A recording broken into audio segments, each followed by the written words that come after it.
Welcome to the Wednesday edition of Box Seat. I'm Adam McGrath and we're taking a look at the 8-race card at Ascot. Taking a look at the conditions that we are going to be faced with. The movable rail is out 12 metres. Expecting some westerlies as well, but a perfect day of racing here in Perth. So looking forward to seeing some quality fields because we do have that, especially race number 1, and that is where we're going to start today. It is scheduled to commence at 12:55. It's over the 1,000 metres and it's Perth race number 2 for our Singapore viewers. Neville Parnham is a couple of runners in this race, as does David Harrison, and then there's a pretty handy type for Durant as well.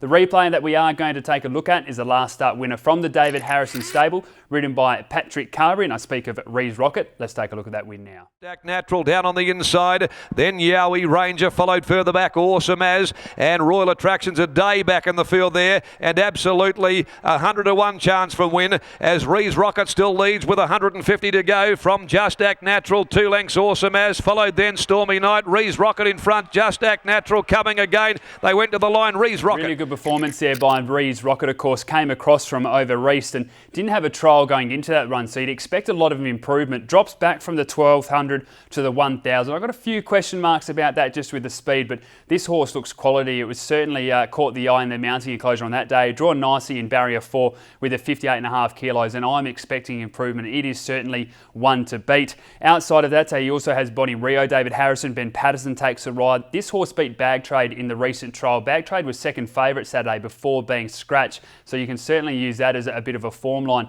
I mentioned the impressive trial here of Adam Durant's runners, and I speak of the 3-year-old gelding, undeterred here for Adam Durant. Joseph has a party to ride. The blinkers go on. Now, they weren't on in the trial, and this horse only lost by under a length to Tommy Who, which came out and smashed them on debut. It was a very impressive performance on that occasion, and I think this horse is ready to win on debut as well. It certainly looks to be quite a classy type as well. Outside of those ones, Prime Witness is another galloper that will be supported on the day. Blinkers on here for trainer Jim Taylor. Jason Brown takes the ride. Was beaten by a long head on debut over the 1,016 metres. Prior to that, had won 3 trials in a row. Blinkers on a big bonus, and it certainly has a bit of class about it as well. So it is a very good field to start us off. Very hard to separate a lot of the runners. I'm going to be tipping number 2, Rees Rocket on top. From number 4, Undeterred. Number 5, Theorise, which has Saturday form as well. From number 8, Prime Witness. 2, 4, 5 and 8. Race number 2 at Ascot. It's Perth. Race number 4 for our Singapore viewers. It's over the 1,200 metres. And it's an interesting race to analyse here. There's a lot of horses that have shown a bit of class, some on Saturdays as well, but just haven't quite been able to get the job done. I think we're waiting for some of these runners, especially the Parnham 2 in War God and What Do You Do. However, one horse that certainly announced itself last start was My Greek Boy. It was an impressive winner at Albany. The way this horse ran through the line certainly caught the eye, and that is the replay that we're going to take a look at now. Then followed So Edgy, Scandalous, Prince around the outside. Back towards the inside next is Due on Time, Kalika. They come down with 200 metres to go, and My Greek Boy rails up on the outside of Secret Bridge to take the lead. Right down the outside, So Edgy's running on with Scandalous, Prince, but it's been a big effort by My Greek Boy, and it comes away to win by a length and a half over. Nice performance there by My Greek Boy at Albany. Was caught wide throughout the run, and then, as you saw, just really stretched out nicely and doing its best work past the post. So stepping up to the 1,200 metres is ideal. It has to carry the 58 kilos and from a wide gate again. So it is certainly going to need some luck, but just the way that this horse ran through the line, I think it is going to be very hard to beat. Outside of that runner, as I said, there's a fair few in this field that have shown a bit of class. War God, very good form lines behind Perfect Reflection, also 3 votes. And then even last start was beaten 3.5 lengths by Big Red Costa, which we know went and raced in listed races as well. So the form lines are strong there. Brad Parnham to ride from barrier 1. What Do You Do was ridden by Brad Parnham last start as well. Jumped as a $1.85 favourite on that occasion, but was 3 wide without cover. Ended up losing by 1.5 lengths. Now with Jake Casey to ride means it'll carry just the 56 kilos. It is drawn very nicely in barrier 4 as well. So there are some positives for What Do You Do. And with those form lines behind Ros Martini and Airly Sun, which is Saturday form lines as well, this galloper should improve, and it'd be no surprise to see it win either. Dane Rip's Girl's another interesting one. The blinkers go on here for trainer Fred Kersley, ridden by Jerry Noski. Now, this horse missed a kick by 4 lengths back at Belmont in June and ended up only losing to Blackwood by 4 lengths out. We know what she's gone on to go and do as well, but the difference between a good performance and an average performance for Dane Rip's Girl is very big as well. The consistency is a massive issue. The blinkers go on. Maybe we'll see improvement here second up. The horse has only had 1 run second up, was unplaced, but did lay inwards in that last start, so we'll be looking to see improvement there. And then number 11, Rocket Queen. Now, this galloper was very impressive first up. Finished 4.5 lengths behind Vegan Magic. Magic, but we saw what Vega Magic came out and did at Ascot on Saturday as well. So the form lines are strong there. Last start, it jumped as a $1.70 favourite. It was held up for the entire straight, finished 12 of 13 on that occasion with a forgive run, but Jason Brown takes the ride here. Drawn nicely in barrier 2. Rocket Queen is another that should improve. Let's take a look at the selections. I'm going to be tipping number 1, My Greek Boy. From number 11, Rocket Queen. Number 2, War God. And number 3, What Do You Do? Race number 3 at Ascot is Perth. Race number 6 for our Singapore viewers. It's over the 1,600 metres. It's the Perth Racing Instagram handicap. Make sure you do follow us via social media. Perth Racing on Instagram and at Perth Racing Twitter, and of course our Facebook page as well.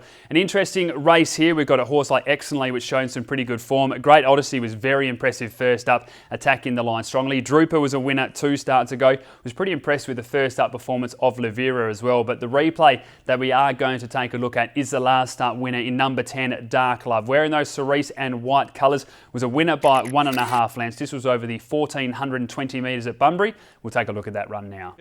With those fluoro pink winkers, leads the way at the 300. Secret Ensign coming after it. Here's Sharita down the outside as well. Dark Love winding up, Stand Up and Deliver. Danefin battling, Secret Ensign's in front. Pike goes to work though on Dark Love, and Dark Love quickly pounces upon it. Dark Love races to Secret Ensign, draws away, and the favourite salutes Dark Love from Secret Ensign. Really good performance there by Dark Love. Again, the form lines around Perfect Reflection and Yoshi Noxious are strong. I think we were waiting for this galloper to do this a couple of starts before, but it's just taken a little bit of time to build into this campaign. The step up to the 1,600 metres looks ideal. Drawn nicely in barrier 3 with the 55.5 kilos. I think Dark Love is certainly the horse to beat in this race. But as I mentioned off the top, there is a fair bit of class in this. And looking at number 1, Excellently, drops in grade here and gets the claim of Jordan Turner. So just the 58 kilos from barrier 8. And the form lines around Tales of Summer in a 60 to 72 read strongly. Stepping back up from the 14 to the 16, I see as a really big positive. This horse has won twice over the 1,600 metres as well. If it can get into a nice spot, it should be fighting on and certainly one of the main contenders in the race. Adam Durant has the nice type here of Great Odyssey as well. As I mentioned, ran on strongly, was 12th around the bend, ended up finishing 3rd, only 2.5 lengths behind Crown Choice. That was over the 1,400 metres first up. Now this horse has won second up as well. Clint Johnson Porter takes a ride, so just the 57 kilos. Is drawn wide in barrier 12, but as I said, will go back and run on strongly, and I think can certainly play a part in this race, as can number 3, Drooper. When you look at the form lines here, Spirit Bird, Entreché and Moonsearch, all of those horses have run on Saturdays and been very competitive, if not won. Now this horse is drawn out wide in barrier 14. Jake Casey takes a ride with the 57.5. There's not a lot of speed in the race, so they may decide to go forward with it, and that'll be the key part here. How much effort does Drooper have to use to get across, or do they take the sit and decide to try something different? I think they'll cross, and if they get to cross easy, then this horse has to be considered, because last start it showed over the 1,800 metres that it can lead all the way and certainly put up a fight. So dropping back to the 1,600 should be an advantage as well. Let's take a look at the selections. I'm going to be tipping number 10, Dark Love. From number 2, Great Odyssey. Number 1, Excellently. And number 3, Drooper. Race number 4 at Ascot. It is Perth race number 8 for our Singapore viewers. It's over the 1,400 metres. An intriguing race as well. Neville Parnham has quite a few gallopers. We've also got a stable change here for Hue and Cry, now being trained by Adam Durant. And then Priceless Rock came and blew him away in a trial, winning by 6.5 lengths in that recent trial as well. So the form lines around Silver Magic Ships and also Rattlehead we know are quite strong for Priceless Rock. So I'm really looking forward to seeing what this galloper can do first up. We need to take a look at a replay first though, and we're going to have a look at one of Parnham's runners in 0 to 60, which finished 4th, 2.8 lengths behind Crown Choice. Fence now behind Avidus, 0 to 60 and pushed to pass coming down the middle. Queen to Tease led them by the 200 though, shook them off. Race 2 in front, but here comes Crown Choice and also Push to Pass. And Push to Pass and Crown Choice quickly descend upon Queen of Tease. Crown Choice ahead in front, Push to Pass being lifted, but Crown Choice prevails. Crown Choice has got there narrowly from Push. Good run on that occasion by 0 to 60. We know this galloper just runs so well for Shelby Botel. Should be suited again in this race. A little concerned about barrier 11, but will only carry the 54.5 kilos. He's yet to win at the track and distance though from 16 attempts, so that is a small concern there. Taking a look at some of the other runners, and I do like one of Parnham's here in number 1, Moment of Love. Has been second up on 5 occasions for 3 victories. Now only carries a 57.5 with a claim to Jake Casey. And the last time this horse was in this type of grade with that weight, it was a winner as well. So I think Moment of Love will get its chance. There has to be a huge watch here around number 2, Hue and Cry. I mentioned now trained by Adam Durant. Clint Johnson Porter will take the ride, so just the 55 kilos from barrier 3. And this horse has always been well supported when it runs. A lot of late money comes for it, and it just just hasn't quite been able to get the job done. But as we know, horses that go to Durant improve dramatically. We saw Max Almighty just be pipped out on Saturday by Wicked Hunter with its first run for that stable as well. So I'm expecting Hue and Cry to be supported late and to improve as a runner as well. Number 4, Rancho Man had been in pretty good form as well, like finishing 3rd and 2nd at Northern before last start, but